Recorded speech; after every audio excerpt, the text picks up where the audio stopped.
Hey guys, welcome back. Sorry I did not upload yesterday. I just was really tired and if I'm being completely honest, I was just having trouble making myself do it. Read the Bible and even to pray yesterday. Some days I have, a few days where I'm feeling really connected to God and I'm really doing really well and I really am feeling the Spirit, Holy Spirit, and I'm like reading the Bible and I'm doing good. And then for some reason, I just, I'll go a few days feeling like that. And then all of a sudden I lose it and I start to feel like not connected to God and struggling to pray, struggling to read the Bible, letting things bother me, I don't know, it's weird. It like goes up and down every few days. So I'm not entirely sure what that's about, but I'm here, I'm back. Let's do today's chapters. And for anyone new, if you found my videos, please join me. I'm hoping that maybe you clicked on my videos because you are also interested in getting to know God and bringing Him into your life, which part of that includes reading the Bible every day. So, join me. We can do this together, and you can start at the beginning if you'd like. Just go to my channel and go to the playlist, and it'll have all my Bible reading videos there. Just a note, day 1 and 2 don't have the recording of the chapters, but all the rest of them do. I didn't decide to do the chapters recording until day 3. So, and then for anyone that's been watching, thank you. I appreciate you guys helping me in the comments so much. It really is helpful. So, all right, guys, let's get started with today's chapters. When you go out to war against your enemies and see horses, chariots, and any army larger than yours, do not be afraid of them. For the Lord your God, who brought you out of the land of Egypt, is with you. When you are about to engage in battle, the priest is to come forward and address the army. He is to say to them, "Listen, Israel. Today you are about to engage in battle with your enemies. Do not be cowardly. Do not be afraid, alarmed, or terrified because of them. For the Lord your God is the one who goes with you to fight for you against your enemies to give you victory." The officers are to address the army. Has any man built a new house and not dedicated it? Let him leave and return home. Otherwise, he may die in battle and another man dedicate it. Has any man planted a vineyard and not begun to enjoy its fruit? Let him leave and return home.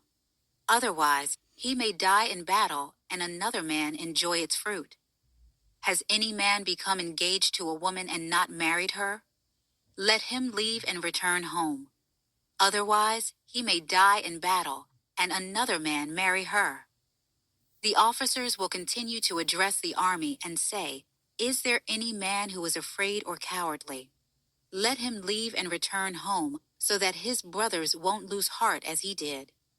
When the officers have finished addressing the army, they will appoint military commanders to lead it. When you approach a city to fight against it, make an offer of peace. If it accepts your offer of peace and opens its gates to you, all the people found in it will become forced laborers for you and serve you. However, if it does not make peace with you, but wages war against you, lay siege to it. When the Lord your God hands it over to you, strike down all its males with the sword. But you may take the women, dependents, animals, and whatever else is in the city, all its spoil, as plunder. You may enjoy the spoil of your enemies that the Lord your God has given you. This is how you are to treat all the cities that are far away from you and are not among the cities of these nations. However, you must not let any living thing survive among the cities of these people the Lord your God is giving you as an inheritance. You must completely destroy them: the Hethite, Amorite, Canaanite, Perizzite, Hivite, and Jebusite, as the Lord your God has commanded you, so that they won't teach you to do all the detestable acts they do for their gods, and you sin against the Lord your God. When you lay siege to a city for a long time, fighting against it in order to capture it, do not destroy its trees by putting an axe to them, because you can get food from them. Do not cut them down. Are trees of the field human to come under siege by you? But you may destroy the trees that you know do not produce food. You may cut them down to build siege works against the city that is waging war against you until it falls. If a murder victim is found lying in a field in the land the Lord your God is giving you to possess, and it is not known who killed him, your elders and judges are to come out and measure the distance from the victim to the nearby cities. The elders of the city nearest to the victim are to get a young cow that has not been yoked or used for work. The elders of the city will bring the cow down to a continually flowing stream, to a place not tilled or sown, and they will break its neck there by the stream. Then the priests, the sons of Levi, will come forward, for the Lord your God has chosen them to serve him and pronounce blessings in his name, and they are to give a ruling in every dispute in case of assault. All the elders of the city nearest to the victim will wash their hands by the stream over the young cow whose neck has been broken. They will declare, "Our hands did not shed this blood. Our eyes did not see it. Lord, wipe away the guilt of your people Israel whom you redeemed, and do not hold the shedding of innocent blood against them." Then the responsibility for bloodshed will be wiped away from them. You must purge from yourselves the guilt of shedding innocent blood, for you will be doing what is right in the Lord's sight. When you go to war against your enemies and the Lord your God hands them over to you, and you take some of them prisoner, and if you see a beautiful woman among the captives, desire her, and want to take her as your wife, you are to bring her into your house. She is to shave her head, trim her nails, remove the clothes she was wearing when she was taken prisoner, live in your house, and mourn for her father and mother a full month. After that, you may have sexual relations with her and be her husband, and she will be your wife.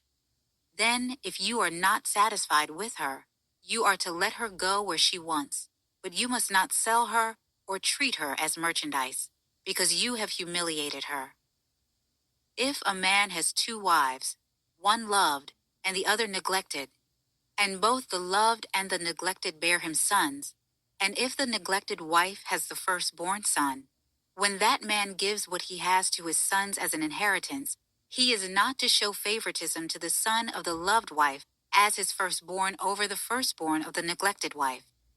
He must acknowledge the firstborn, the son of the neglected wife, by giving him 2 shares of his estate, for he is the first fruits of his virility.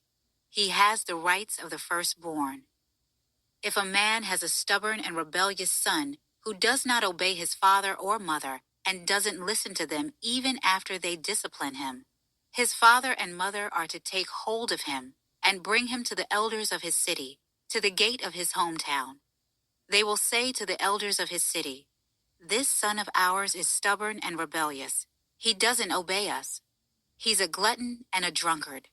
Then all the men of his city will stone him to death. You must purge the evil from you, and all Israel will hear and be afraid. If anyone is found guilty of an offense deserving the death penalty and is executed, and you hang his body on a tree, you are not to leave his corpse on the tree overnight, but are to bury him that day. For anyone hung on a tree is under God's curse. You must not defile the land the Lord your God is giving you as an inheritance. If you see your brother Israelites' ox or sheep straying, do not ignore it. Make sure you return it to your brother. If your brother does not live near you or you do not know him, you are to bring the animal to your home to remain with you until your brother comes looking for it. Then you can return it to him. Do the same for his donkey, his garment, or anything your brother has lost and you have found. You must not ignore it.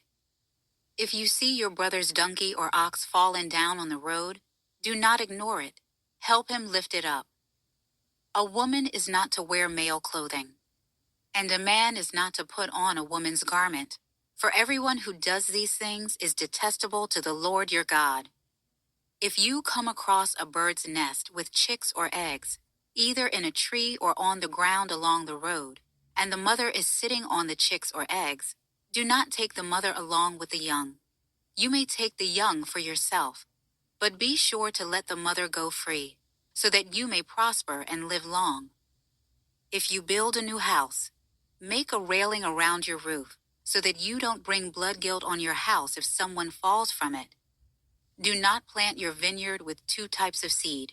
Otherwise, the entire harvest, both the crop you plant and the produce of the vineyard, will be defiled. Do not plow with an ox and a donkey together. Do not wear clothes made of both wool and linen. Make tassels on the four corners of the outer garment you wear. If a man marries a woman, has sexual relations with her, and comes to hate her, and accuses her of shameful conduct, and gives her a bad name, saying, I married this woman and was intimate with her, but I didn't find any evidence of her virginity. The young woman's father and mother will take the evidence of her virginity and bring it to the city elders at the city gate. The young woman's father will say to the elders, I gave my daughter to this man as a wife, but he hates her. He has accused her of shameful conduct, saying, I didn't find any evidence of your daughter's virginity, but here is the evidence of my daughter's virginity. They will spread out the cloth before the city elders. Then the elders of that city will take the man and punish him. They will also fine him 100 silver shekels and give them to the young woman's father, because the man gave an Israelite virgin a bad name. She will remain his wife. He cannot divorce her as long as he lives. But if this accusation is true, and no evidence of the young woman's virginity is found, they will bring the woman to the door of her father's house, and the men of her city will stone her to death. For she has committed an outrage in Israel by being promiscuous while living in her father's house. You must purge the evil from you. When I was recording these chapters the day before yesterday and I heard that part, I was like, man, I couldn't imagine living in that time. I just could not imagine. Like, yeah, it's intense. If a man is discovered having sexual relations with another man's wife, both the man who had sex with the woman and the woman must die. You must purge the evil from Israel. If there is a young woman who is a virgin engaged to a man, and another man encounters her in the city and sleeps with her, take the two of them out to the gate of that city and stone them to death. The young woman because she did not cry out in the city, and the man because he has violated his neighbor's fiancée. You must purge the evil from you. But if the man encounters an engaged woman in the open country, and he seizes and rapes her, only the man who raped her must die. Do nothing to the young woman, because she is not guilty of an offense deserving death. This case is just like one in which a man attacks his neighbor and murders him. When he I also had the thought the other day when I was recording this that, man, that's so horrible that God had to even set out these rules and ordinances, like to this degree, especially. But then I thought about it and I was like, these things happen today, you know? I mean, people cheat, they have affairs, they murder, they, rape, like all of this stuff happens today too, not just back then. Um, it's just, I don't know, it's definitely different now because, we don't just go around like killing people and stoning people to death, but um, I couldn't imagine living in that time. I couldn't imagine it at all. But I have a feeling that, like, as I read the Bible more, and in its entirety, especially when we get to the part like about Jesus and his sacrifice and everything for our sins and stuff. I feel like I'll understand more about what's happening now that I'm reading. Like, I feel like I'll be able to look back, and I think things will like come, all the pieces will come together once I read the full Bible. So, if there's anyone watching with me that's new to the Bible as well, and you're like, oh my God, why am I reading this? This is horrible. Why, you know, why would I follow God, or whatever you're thinking? Please give the entire Bible a chance. I have the strongest feeling in me that everything will come together when we've read the entire Bible in its entirety. And also, in the meantime, pray to God, and I ask Him multiple times a week when I pray to help me understand Him better, to understand His Word better, and to help me grow in my connection to Him and like my faith in Him and trust in Him, that everything that's happening in the Bible, everything that's being said, everything that He's done in the past, currently, and in the future, there are reasons for it, whether we will ever understand it or not, or whether we will ever see it or not. We're not privy to all the things that God does. That's for Him to know, not for us to know. And if there's things that He wants us to know, He will tell us. So, if you find sometimes reading the Bible is like overwhelming, or you're confused, or you're like, oh my God, this is horrible, this is barbaric, trust me, I have the same feelings and thoughts, but I promise you, like, I feel it so strongly that when the entire Bible is read, and everything will come together, everything will make sense. So don't give up. Keep trying. Keep giving God a chance. He will transform your life if you just allow Him to let go. And not to say that that's something you can just do and snap your fingers and let go. It's something that I work at every day, letting go and trusting God, and putting my faith in Him and just trusting Him, and letting go of trying to control everything and just letting Him guide me. It's not easy. It's not easy. And I work at it every day, and I ask God and I pray to Him to help me with letting go and to trusting Him and having faith in Him. So, just keep going. Found her in the field. The engaged woman cried out, but there was no one to rescue her. If a man encounters a young woman, a virgin who is not engaged, takes hold of her and rapes her, and they are discovered, the man who raped her is to give the young woman's father 50 silver shekels, and she will become his wife because he violated her. He cannot divorce her as long as he lives. A man is not to marry his father's wife. He must not violate his father's marriage bed. No man whose testicles have been crushed or whose penis has been cut off may enter the Lord's assembly. No one of illegitimate birth may enter the Lord's assembly. None of his descendants, even to the 10th generation, may enter the Lord's assembly. No Ammonite or Moabite may enter the Lord's assembly. None of their descendants, even to the 10th generation, may ever enter the Lord's assembly. This is because they did not meet you with food and water on the journey after you came out of Egypt, and because Balaam, son of Beor, from Pethor in Aram Naharaim, was hired to curse you. Yet the Lord your God would not listen to Balaam, but he turned the curse into a blessing for you because the Lord your God loves you. Never pursue their welfare or prosperity as long as you live. Do not despise an Edomite, because he is your brother. Do not despise an Egyptian, because you were a resident alien in his land. The children born to them in the 3rd generation may enter the Lord's assembly. When you are encamped against your enemies, be careful to avoid anything offensive. If there is a man among you who is unclean because of a bodily emission during the night, he must go outside the camp. He may not come anywhere inside the camp. When evening approaches, he is to wash with water, and when the sun sets, he may come inside the camp.